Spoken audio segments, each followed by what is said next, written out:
Welcome to the deep dive. Hey there. So today we're diving headfirst into quite a mix of source material. It's mainly built around the YouTube video transcript. That's right, yeah. And that transcript pulls in info attributed to someone called Dimas Nawawi, mentions the Pi white paper, the Fireside app. And some posts from an X page too, apparently. Exactly. So it's a bit of a compilation. Okay, so what's our mission with this today? Well, we're trying to unpack the key bits of information that this source puts forward, things like the future of the Pi wallet, Okay. some really specific points about different types of Pi coins, Ah, interesting. what the deal is with the Fireside coin, and also some advice it gives about, keeping confidence in Pi's value, especially looking towards the open network. Gotcha. And yeah, there are definitely some points in there that grab you straight away. Like what? Like, okay, what other cryptos might end up in your Pi wallet? That's a big one. Mm-hmm. And thinking about the Pi you actually have, which coins can you lock and which can't you? Right, that's crucial. And yeah, that Fireside coin, what exactly is it? Is it just another name for Pi or something totally different? Okay, let's get into it. Okay, so let's start with the Pi wallet itself and what the source claims about its future. Yeah, what's the potential there? Well, the big claim is that once the network hits the open network phase, the idea is for the Pi wallet to be able to hold basically any type of crypto asset. Wait, any type? Yeah. Like Bitcoin, Ethereum? Yeah, exactly. Bitcoin, Ethereum, other established coins. That's what the source suggests is the intention. Wow. That's a significant step up from just holding Pi, isn't it? It really is. And the source apparently references some kind of diagram or image that supposedly shows this multi-asset capability. Okay.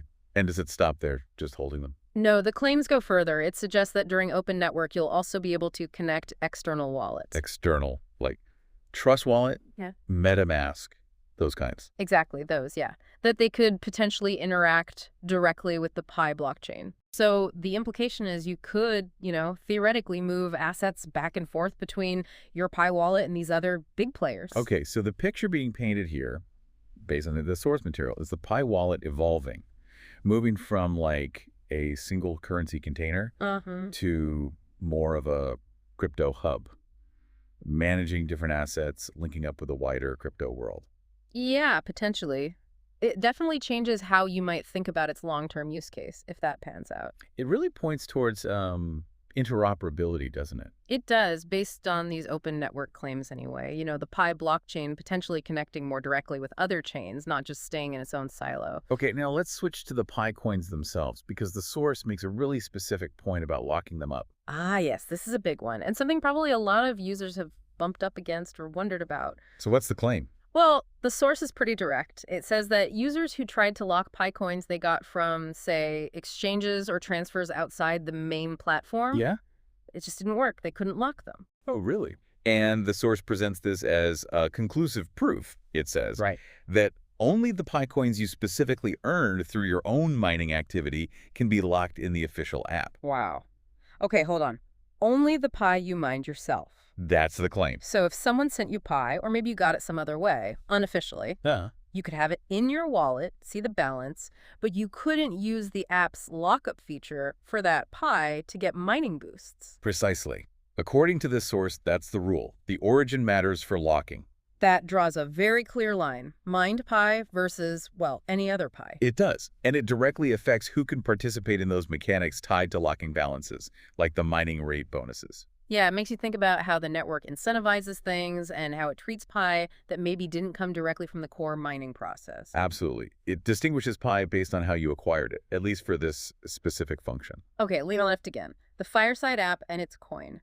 What does the source say here? It mentions it's a social forum from the core team, right? Oh. Right.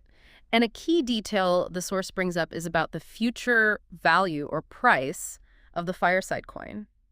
How's that determined? It says it'll be determined by something called the social chain. Social chain. Yeah, it's suggested this social chain thing will basically set the coin's value, maybe adjust it over time using its own estimation methods. Interesting concept. A bit different. And what about actually using the Fireside coin? The source clarifies that too, doesn't it? Yes, and this is, I think, really important context. It explicitly states the Fireside coin is not usable outside the Fireside forum or app itself. Okay, so strictly internal. Strictly internal, yeah. designated only for use within that specific platform's ecosystem. So unlike the main Pi coin, which, the hope is it'll be used for all sorts of things across different apps, maybe even merchants, this Fireside coin, according to the source, is totally walled off inside its social app. That's the picture painted here. Its purpose is tied to what happens in that forum, and its value is set by this internal social chain thing. And the source seems to encourage people to keep using Fireside, right? Even small actions. It does, yeah. It sort of anticipates that the coin will become quite valuable, but specifically within the Pi ecosystem down the line. So its potential value is linked to Pi overall, but its actual function is limited just to that one app. Seems to be the case based on this source. It really highlights how you might have different tokens within the network serving very distinct purposes. Right.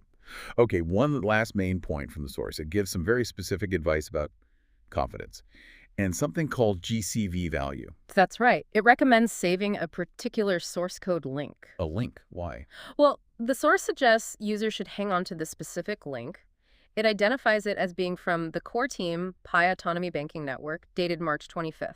Right. And the reason given is to keep your confidence in GCV value strong. Keep confidence strong by saving a link. How does that work? Well, the source, referencing this Dimas Nawawi person again, claims that saving this link will help you confirm what was said one day, like in the future. Ah, I see. So it's not really explaining GCV now? Not directly, no. It's more like save this piece of evidence, this code, or whatever it is. Yeah, archive it. And later on, when claims are made about GCV, you can supposedly use this link to verify them. Exactly. It's presented as a tool for future validation, a check back later kind of thing, using this specific reference point they're providing now. Got it. So preserve this data point now to confirm future statements later. An interesting approach. It is definitely advice focused on future verification rather than current explanation. Okay, let's do a quick recap then. We've touched on quite a bit. Yeah, let's run through it. So first, the claims about the Pi wallet, maybe, possibly, supporting other cryptos like Bitcoin and Ethereum in the open network phase. And allowing connections to external wallets like MetaMask. Then that really crucial distinction the source makes about Pi coins, only the ones you mined yourself are supposedly lockable in the app. Right. Transferred or exchanged Pi, apparently not lockable, according to this source. Then we had the Fireside coin, its value set by this internal social chain. And critically, it's only usable within the Fireside app itself, completely contained. And finally, that advice to save a specific source code link related to GCV. As a way to supposedly validate future claims about its value. Okay, so putting all that together. Yeah. What does this all mean for you, listening in? Yeah, what's the takeaway here? Well, here's something to maybe chew on. We have this explicit statement, according to the source, that only mined Pi can be locked. Right. And we have the Fireside coin being described as totally contained within its app, with its value set internally by a social chain. So thinking about those very specific mechanics, these defined boundaries for different parts of the system, how does that shape your understanding of the Pi network's overall architecture? Its structure, its value proposition, especially as it maybe heads towards that open network phase. Something to think about.